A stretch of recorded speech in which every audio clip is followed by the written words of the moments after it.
Começando aqui. Boa tarde, Mariana, Cleide.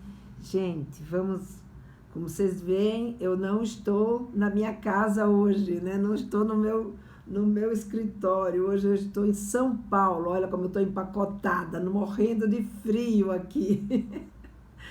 Pois é, consegui vir aqui para São Paulo, ver meus netos, ver meu filho. Então, eu estou super feliz, mas com bastante frio, por isso que eu estou assim, né, tão agasalhada. Mas vamos lá, vamos começar a nossa programação, né, a nossa live de hoje. E a nossa live de hoje vai ser o Pergunte para Lena, né? O Pergunte para Lena, o tema da aula passada, nós conversamos sobre a sexualidade na pessoa com deficiência intelectual. E hoje nós vamos então para o Pergunte para Lena sobre o tema, não é? A sexualidade nas pessoas com deficiência intelectual, mas também podemos conversar, se o interesse de vocês for em outro assunto, a gente pode conversar também sobre outras questões que vocês queiram nessa live, né? Então, nós vamos então dar início. Deixa eu só abrir aqui o meu PowerPoint para eu ir me seguindo. E enquanto vocês não vão fazendo perguntas, eu vou trazer então um pouco do apanhado do que a gente conversou a semana passada. Vou fazer um resumo aqui, né, do que foi que a gente conversou na semana passada e a gente então vai dando continuidade a partir daí. Então, na semana passada, a gente conversou sobre a sexualidade na pessoa com deficiência intelectual. E essa conversa que a gente teve, né, foi uma conversa mostrando, né, os tabus que muitas vezes permeiam esse olhar. Se a gente, né, em relação às pessoas que não têm deficiência intelectual, a gente já tem um olhar muito, com muitos tabus e muitos preconceitos em relação à sexualidade. Em relação a essas pessoas com deficiência intelectual, esses tabus eles são muito mais acentuados, né? Até porque as pessoas com deficiência intelectual, muitas vezes, elas são confundidas como se elas fossem crianças, como se elas fossem, né, pessoas que não tivessem um desenvolvimento próprio e que ficassem crianças eternamente. Elas podem até ficar infantilizadas, né, ou infantis na sua concepção de ver o mundo, na sua capacidade de entender os aprendizados. Elas podem até ficar infantilizadas, né, no sentido de não conseguir perceber o ambiente em que ela está inserida e principalmente em relação às intenções sexuais. Agora, isso varia muito quando a gente fala de pessoas com deficiência intelectual. Varia muito porque existem vários níveis de capacidades, né? E tem pessoas que, de fato, elas vão ter uma deficiência intelectual muito mais grave, né? Ou seja, uma deficiência intelectual que elas não conseguem, de fato, se autocuidar, não conseguem, de fato, discernir, muitas vezes não conseguem nem comer sozinhas. Então, essas pessoas vão ter mais dificuldades de entendimento.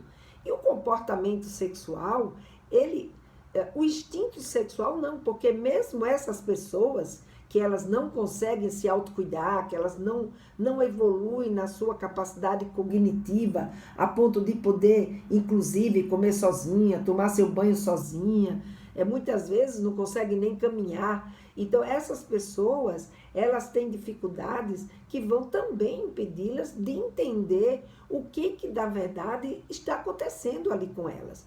E essas pessoas, elas precisam de uma supervisão maior, elas precisam de um acompanhamento maior, elas precisam, de fato, ter alguém ali com elas quase que 24 horas.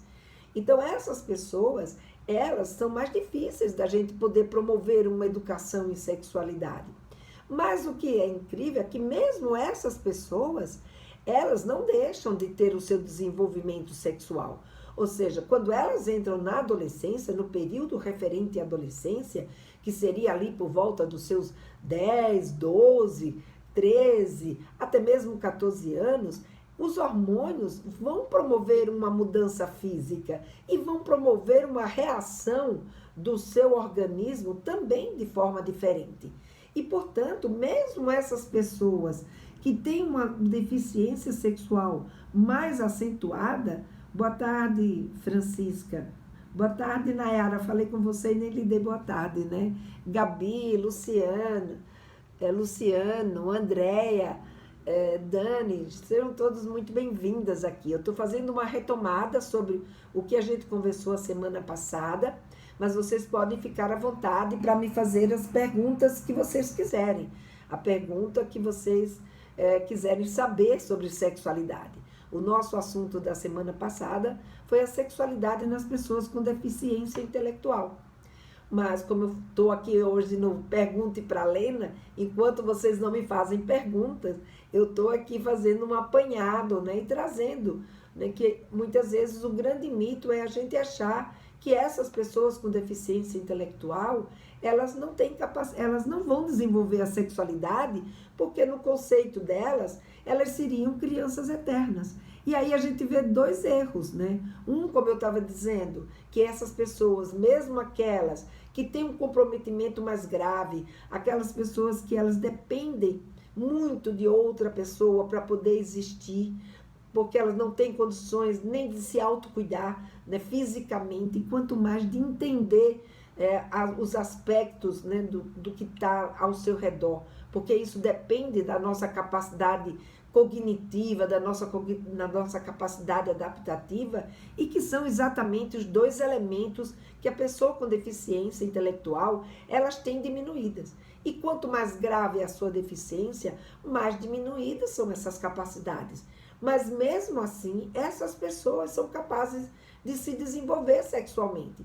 Ou seja, seu pênis vai ser um homem, o seu pênis vai crescer, ele vai ter ereção, ele vai ter até ejaculação, ele vai ter sensações, ou seja, quando ele receber qualquer estímulo, e esses estímulos, mesmo ele não entendendo que aquela situação pode ser uma situação erótica, mesmo assim, essa pessoa, ao ser tocada, por exemplo, o seu corpo vai reagir. Não porque foi tocado no pênis ou porque alguém fez um movimento erótico com ele, não. O pênis dele vai reagir porque alguém tocou no seu corpo. E o nosso corpo é o nosso maior órgão sexual, né? Ou seja, a nossa pele é o nosso maior estímulo. Então, muitas vezes, essas pessoas, por serem muitas vezes também pouco tocada, qualquer toque que ela recebe gera uma sensação prazerosa. E ao gerar uma sensação prazerosa, mesmo que essa sensação não seja erótica, ela pode provocar uma sensação erótica. Então, essa pessoa vai reagir, o organismo dele vai reagir, e ele então vai ter uma ereção. A garota, ela vai lubrificar, ela vai ter sim um estímulo, ela vai ter aquela sensação, né, de comichão, como eu falo aqui muitas vezes para vocês, ela vai ter uma certa ansiedade, ela vai ficar excitada. Então, essa garota, mesmo que ela não tenha capacidade de reagir, entender, né, as questões mais cognitivas, né, e as questões mais do que está acontecendo ali no seu entorno, e de se autocuidar, o corpo dela vai reagir. Porque o desenvolvimento do corpo não é o mesmo do desenvolvimento intelectual. O desenvolvimento intelectual é comandado pelo nosso cérebro. O nosso corpo também tem um comando cerebral, mas não só. Mas é um comando cerebral também que é diferente, né? É um comando cerebral que está em outro departamento. Então, o organismo dela vai reagir, o organismo dele vai reagir. Então, é um mito a gente imaginar que a gente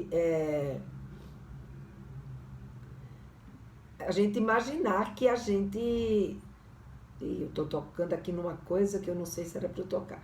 Aí, pronto, acho que é isso. Tirei que estava aparecendo uma imagem aqui para mim que não era para aparecer. Então, o organismo dele vai reagir, o organismo dela vai reagir. Então, eles vão ter um desenvolvimento sexual, eles vão ter uma reação sexual, do mesmo jeito que eles desenvolvem, né, a capacidade deles para se alimentar, a capacidade deles para dormir, para descansar, ou seja, o organismo dele continua funcionando com suas questões vitais. E o sexo, como eu já disse para vocês aqui muitas vezes nas minhas lives, né? Ele também é uma função vital. Não é uma função vital para o ser humano, mas é uma função vital para a espécie humana. Então, esse é um dos grandes mitos, né, que atrapalham muito o olhar do adulto que não tem uma deficiência intelectual para com a sexualidade dessas pessoas. E principalmente dos pais e dos educadores. Porque eles estão ali numa convivência de dia a dia, o tempo inteiro, não é? Com o seu filho ou com a sua filha, ou com o seu aluno ou a sua aluna, e muitas vezes eles se deparam com situações que eles não sabem como lidar com elas, em função desse olhar, que é um olhar, né, que é baseado no mito de que ele seria uma criança.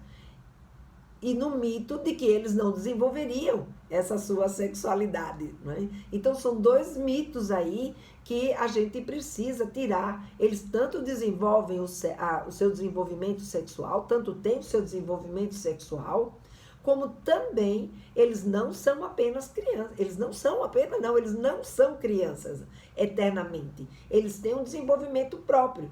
Um desenvolvimento de um corpo que reage e que cresce, que se desenvolve como qualquer outra pessoa, e que se ele estiver na fase da adolescência ou na fase adulta, vai ter reação aos estímulos sexuais, só que com um entendimento que pode ser um entendimento infantil, um entendimento que ainda tenha uma intenção infantil. E que também é outro mito, né? A gente achar que a criança não tem desenvolvimento sexual, que a criança não reage a curiosidades e aos estímulos sexuais. Mas só que a criança tem também sexualidade, não é? A criança também desenvolve. Ela ainda não tem a intenção de ter um relacionamento sexual e não tem uma intenção, né, erótica. Mas a criança, e por ter um organismo que ainda não reage aos estímulos sexuais de uma forma erótica, quando ela tem esses estímulos, quando ela tem essas curiosidades, o que acontece com a criança? A criança, ela... Ih, aqui eu acho que eu caí no... Tá caindo no YouTube, ficou tudo escuro aqui pra mim Ah, não. Será que eu caí? Não. Fechou. Ai. Não, tô aqui. Então, a criança, ela não tem essa resposta sexual que tem no adolescente e no adulto. Mas a criança tem um estímulo sexual. Você vai ver que mesmo um garotinho de 4, 5 anos de idade que está ali assistindo alguma coisa, aparece uma pessoa nua, ou se ele pega no pinto dele, ou se acontece algum tipo de carícia, esse garoto vai ficar com o pênis duro. Essa garota vai lubrificar. Então, eles têm uma reação, só que é uma reação diferente, né, do adulto e do adolescente. Então, essa pessoa com deficiência intelectual, ela vai reagir. Só que agora, a intenção dela pode até ser a mesma intenção de uma criança. Só que o corpo dela reage como um corpo de adulto ou de adolescente.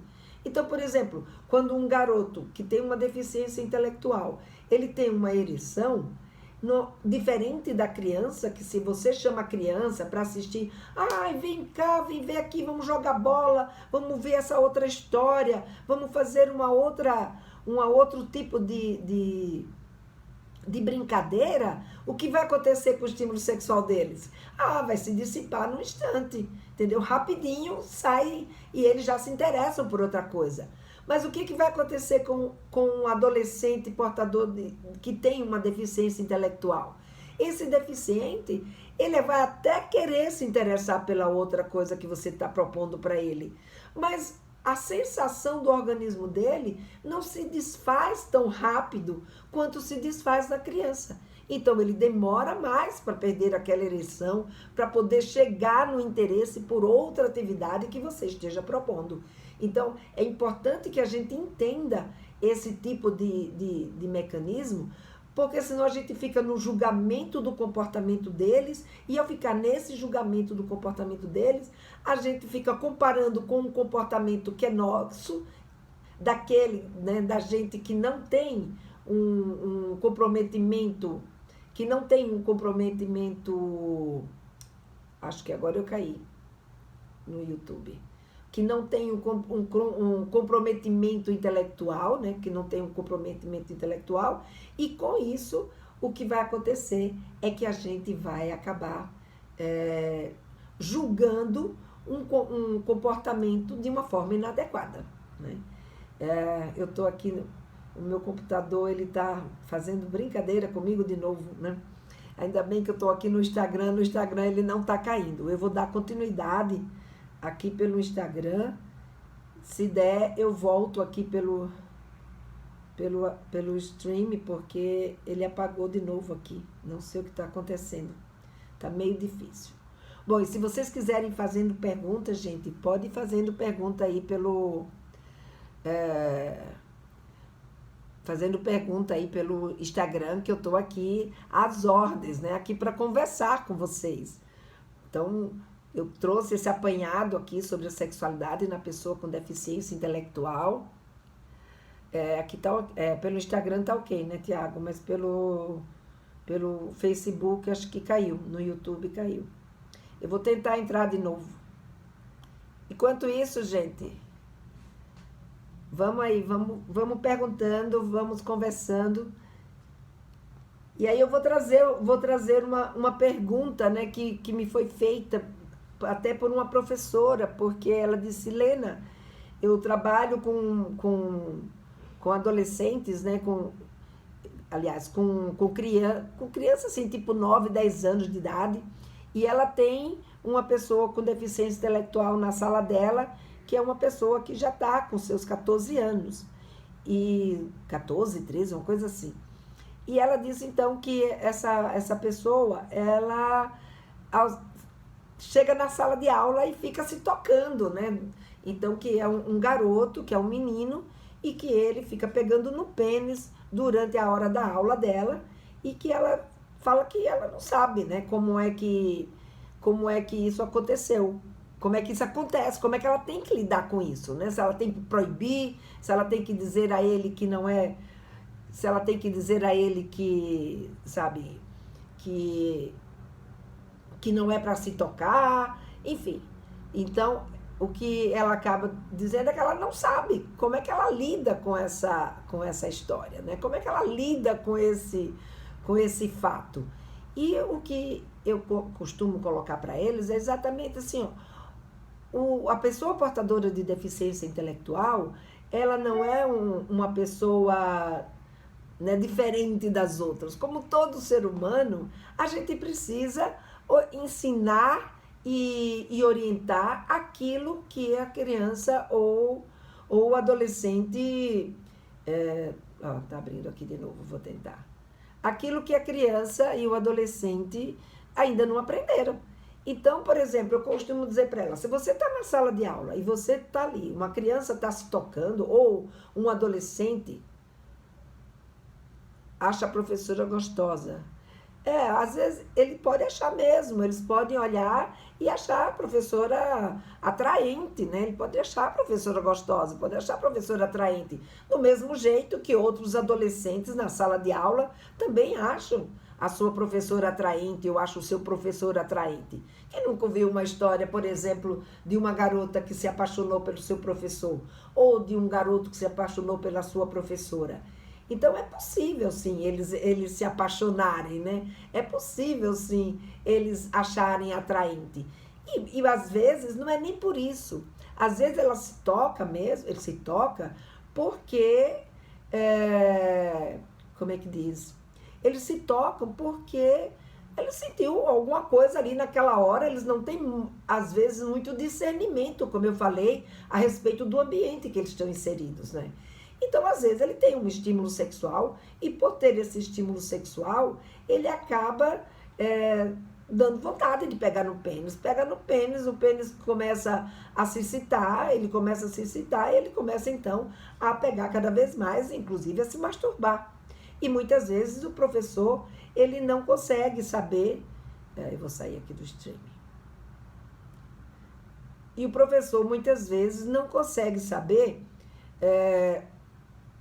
como que lida com isso. Fica constrangido, fica sem querer, sabe, sem saber o que dizer. E resultado, acaba criando uma situação na sua sala que é uma situação que ele não consegue lidar. É uma situação que fica complicada, porque ele não consegue dar aula, não consegue falar com o garoto que está se masturbando, e isso deixa eles muito apreensivos.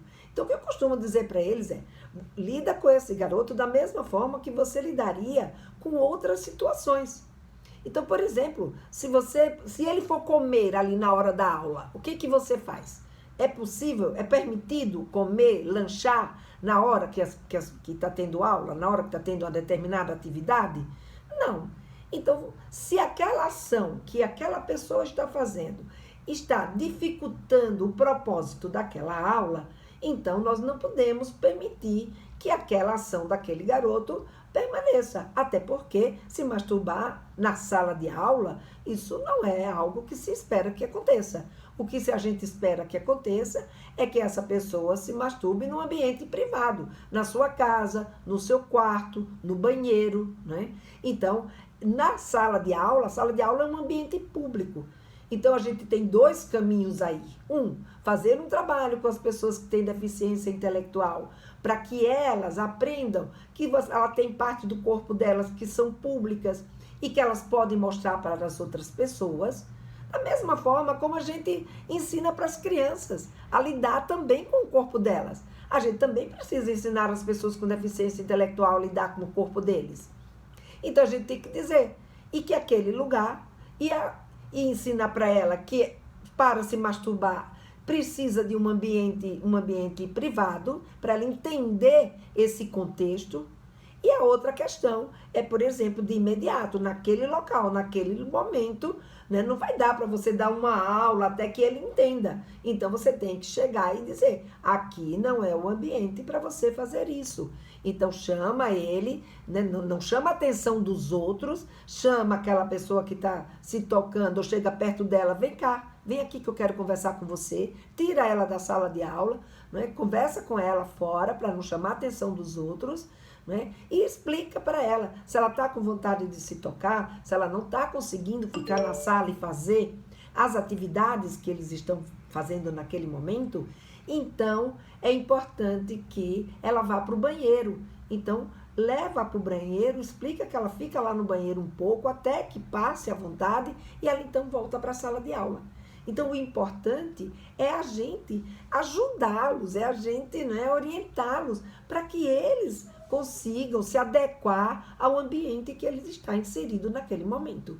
Então, essa é a minha colocação para essas pessoas, né, que estão lidando com pessoas com deficiência intelectual. Então, uma é conversar com eles, explicar, mostrar, vai ter que ter muito mais paciência, vai ter que falar com palavras muito mais claras, do mesmo jeito que você conversa com uma criança. Porque muitas vezes o entendimento dele ainda está no entendimento do concreto. Se você vê que já é um adolescente, que ele ali é considerado um limítrofe, a pessoa que até acompanha muito melhor. Então, dependendo do grau de comprometimento que eles tenham, a gente vai adequando a nossa linguagem de acordo, né, com o comprometimento que esse garoto ou essa garota tenha. Então, mas o importante é assim, não, vou deixar para falar com ele depois. Não, porque aí depois, para ele já passou, ele já nem lembra mais, não vai nem saber por que você está colocando aquele limite ou você colocando aquele tipo de ensinamento para eles. Então, é importante que a gente converse com ele na hora, para que ele saiba por que é isso. E aí tem uma outra questão, né, que muitas vezes eu vi acontecer, que são as pessoas ficarem com pena da pessoa portadora de deficiência intelectual, da pessoa que tem deficiência intelectual. Você, Helena, eles já sofrem tanto, já são tão discriminados, se eu chegar lá e botar limite nele nesse sentido, ele não vai ser uma coisa tão ruim para ele vai achar que eu estou discriminando. Não, ele vai achar que você está colocando limite. Então eu lembro uma vez, né, que eu fui dar aula nessa escola que eu contei para vocês, que eu tive essa experiência com as pessoas com deficiência intelectual.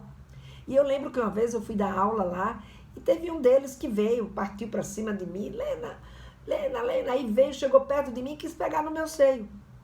E ele já tinha, várias professoras já tinham colocado que não sabia como lidar com essa ação dele de querer vir pegar no seio dela, e elas ficavam, né, com medo.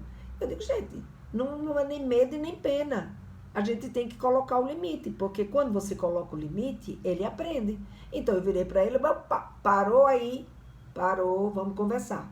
Aqui no meu corpo, só quem toca sou eu e quem eu permitir que toque no meu corpo. Eu lhe permiti tocar no meu corpo? Ele não. Eu digo, então, você não pode. Você perguntou se eu queria que você tocasse no meu corpo? Ele falou, não. Eu disse, então, você não pode tocar aqui no meu corpo. Você só pode tocar no meu corpo se eu tivesse permitido você tocar. Se eu não lhe permitir, você não tem esse direito.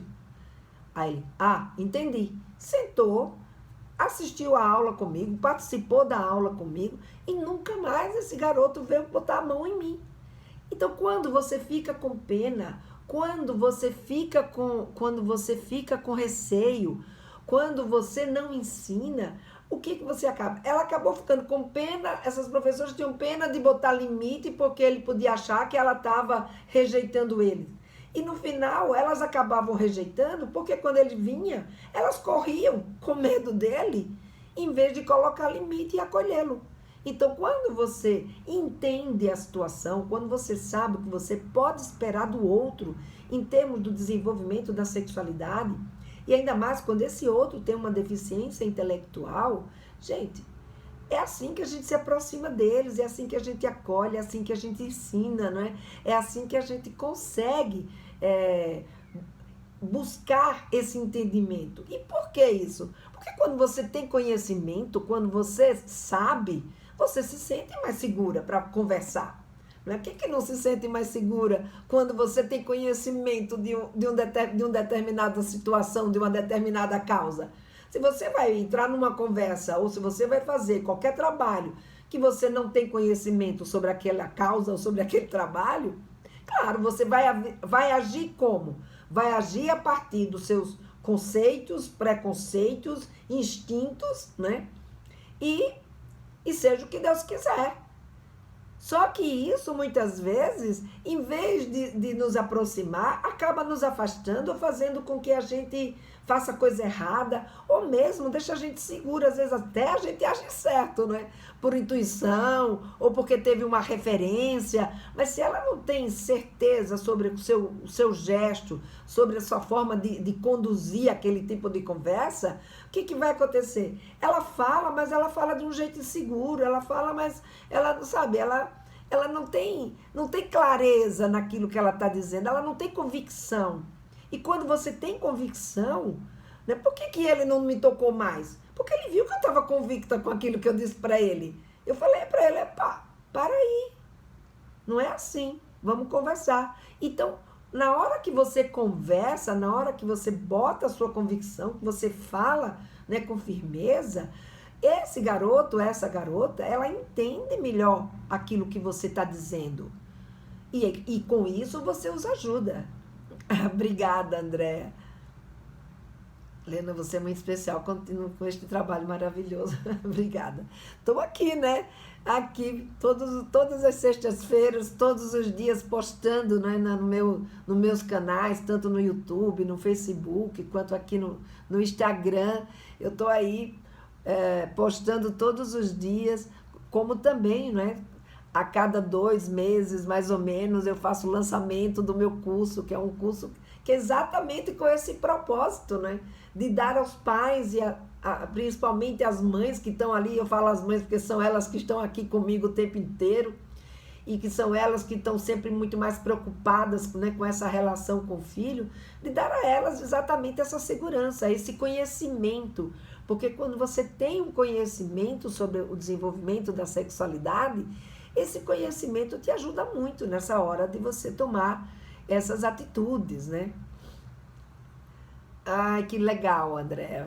divulga mesmo aí, que vocês souberem aí de qualquer pessoa, qualquer mãe de púberes, né? Mãe de adolescentes principalmente estão entrando aí na puberdade, porque saber o que espera a gente destrói os mitos. E quando você destrói os mitos, gente, os mitos, eles são, sabe, feito uma erva daninha no nosso relacionamento. Porque os mitos e os tabus, a gente vem fechada, a gente se trava neles e vem fechada. Era o que acontecia com essas professoras. Elas tinham um tabu, já tinha o tabu do sexo, né? Que já carregava com ela o tabu do sexo. Além do tabu do sexo, o preconceito com relação às pessoas com deficiência intelectual, com relação à sua sexualidade. E isso juntava uma coisa com a outra, sabe? O entendimento não era positivo. Então eu lembro de um trabalho que a gente fez, eu fiz inclusive esse trabalho pelo Instituto Kaplan, né, que foi uma ONG que eu dirigi por 25 anos, e nós fizemos uma vez um trabalho lá na região ali da Lapa, na Estação Especial da Lapa, né, aqui em São Paulo. E nesse trabalho, eu fiz um trabalho com as mães e os filhos. Então, a gente trabalhava com os meninos, ensinava para eles a questão da parte pública, da parte privada, a gente ensinava para os adolescentes, né, como lidar com o corpo deles, como eles cuidarem da sua própria higiene, como eles cuidarem da sua autoimagem, como eles se comportarem, né, em relação a esses toques, a essa questão da masturbação, que era a principal queixa, né, desse espaço que trabalhava com pessoa que trabalhava, nem sei se ainda existe esse trabalho das pessoas com deficiência intelectual. E a gente fez um trabalho então com as pessoas com deficiência e as próprias mães. Então eu ia instruindo a essas mães sobre o que é que elas podiam esperar do comportamento sexual dos seus filhos. O que iria acontecer, como é que elas poderiam conversar com eles e prepará-los para que a escola, porque a escola também participava, né? Então, de um lado tinha os professores que estavam sendo capacitados, e do outro você tinha as mães, e no meio você tinha esse aluno, esse adolescente. Então, tanto em casa quanto na escola, eles trabalhavam, e houve, assim, uma diminuição significativa desse comportamento inadequado na sala de aula. Então, quando a gente entende, quando a gente conversa com eles, quando a gente desenvolve um jeito de falar, que é um jeito de falar que de fato faz eles aprenderem, né? Então, isso é algo que faz com que esse adolescente, ele gradativamente vá aprendendo. Então, aquela história, né, que muitas vezes as pessoas colocam, fazer educação sexual estimula o sexo nas pessoas com deficiência intelectual, e estimula o sexo nas pessoas também que não têm deficiência intelectual. Mas isso é um grande mito. E aí a gente se trava, né? A gente se trava, não fala nada, não diz nada. E qual é a consequência disso? A ignorância. E qual é a pior coisa para um comportamento inadequado e para a vulnerabilidade? A ignorância. E aí a gente vai ver o quê? A gente vai ver que esses garotos e garotas que têm deficiência intelectual, eles são pessoas muito mais vulneráveis ao abuso sexual, eles são muito mais vulneráveis ao estupro, eles são muito mais vulneráveis, né, a uma gravidez não planejada, porque eles nem sabem direito o que está acontecendo com eles, né? Então, tudo isso acaba deixando esses garotos e garotas com, sabe, uma condição de muito mais vulnerabilidade.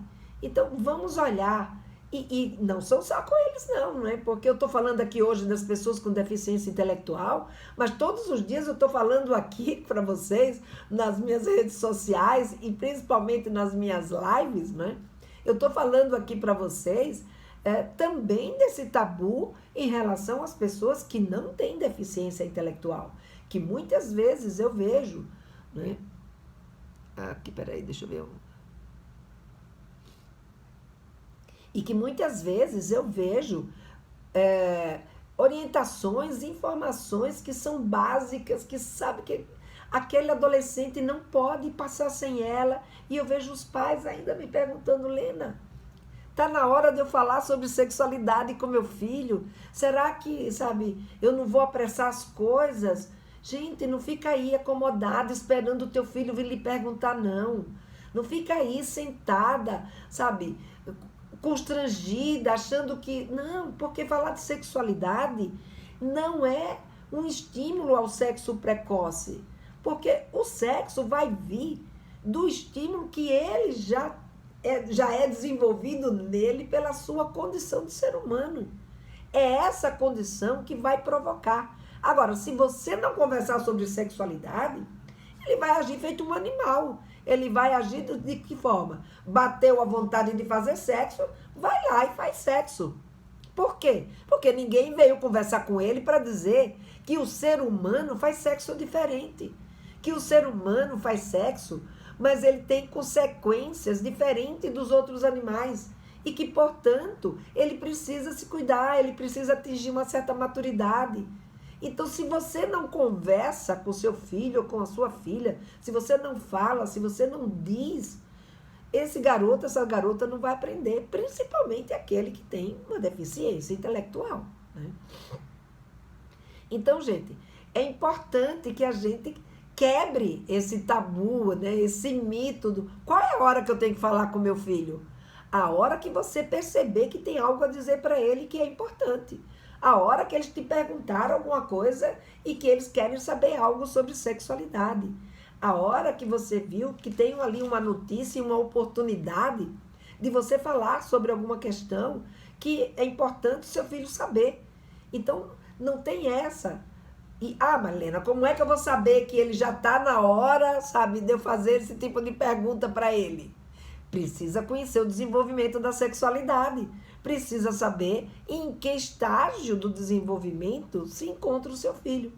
Para essas mães e para esses educadores que trabalham com educação e sexualidade, com pessoas que trabalham com educação e sexualidade, não, que trabalham e que lidam com filhos ou com alunos que têm deficiência intelectual, eu mostrei na semana passada o meu livro que eu escrevi, que é o Diferente, mas não Desigual, a sexualidade na pessoa com deficiência intelectual. Então, entrando lá no meu site, lenavilela.com.br, vocês vão encontrar um link. Ele está à venda em todas as livrarias que vocês quiserem pesquisar. É só botar aí no Google que está à venda nas livrarias. Nesse livro, eu trago idade por idade, não é? Intenção por intenção das pessoas com deficiência intelectual. Então, como entender através do tipo de gravidade, não de gravidade, mas de comprometimento da deficiência intelectual que eles têm. E, para aquelas pessoas que não têm deficiência intelectual, eu tenho o meu curso, né, que é o Papo Firme. Nesse curso, eu trago todo um entendimento para os pais, né, sobre como se dá o desenvolvimento da sexualidade na adolescência. E, portanto, o que e em que idade os pais podem esperar acontecer com seus filhos em termos de comportamento sexual, ao mesmo tempo em que eu ensino também como conversar com seu filho e o que conversar em cada um dessas etapas, né? Porque a adolescência não é uma etapa única, né? Ela é uma etapa, ela é um momento que tem várias fases. Tem desde o início lá da puberdade, quando vai despertando a puberdade, lá entre 8, 9, 10 anos, quando vai entrando na puberdade, até ele estar de fato um adulto, até de fato ela está um adulto. Então a gente tem aí, né, um leque entre a criança e o adulto, que eles passam por várias fases. E para cada fase dessa, tem assunto para a gente falar de sexualidade com eles. Tem muita coisa para a gente falar com eles de sexualidade. Então, é isso que eu falo para vocês. Se a gente sabe o que vai acontecer, é mais fácil para a gente... Isso, Tiago. Legal. O Tiago botou aí um link da Amazon. A Amazon não está me dando nenhum patrocínio, mas segue aí.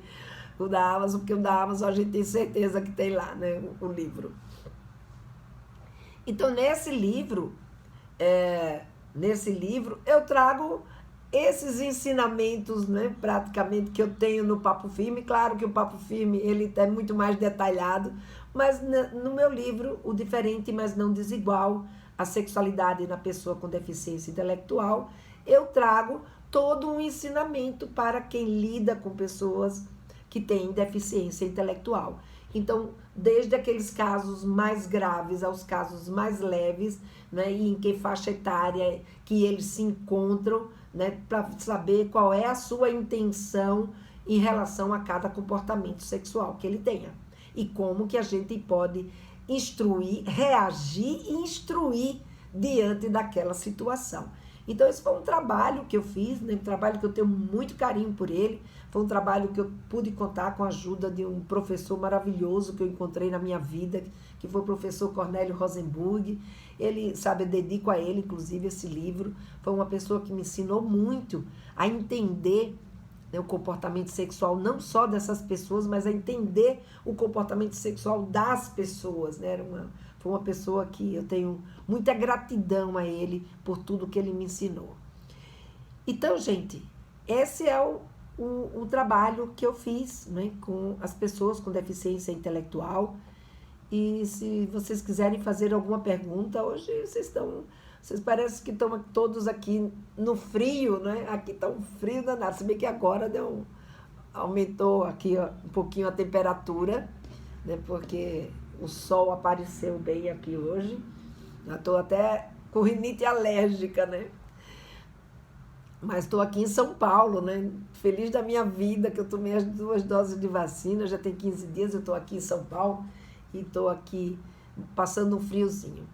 Bom, gente, se vocês não têm perguntas, eu vou encerrando então um pouquinho mais cedo o nosso papo, né? Vou ficando por aqui e a gente volta então na próxima sexta-feira, às 13 horas, eu estarei aqui com vocês. Então, até lá, até sexta-feira que vem.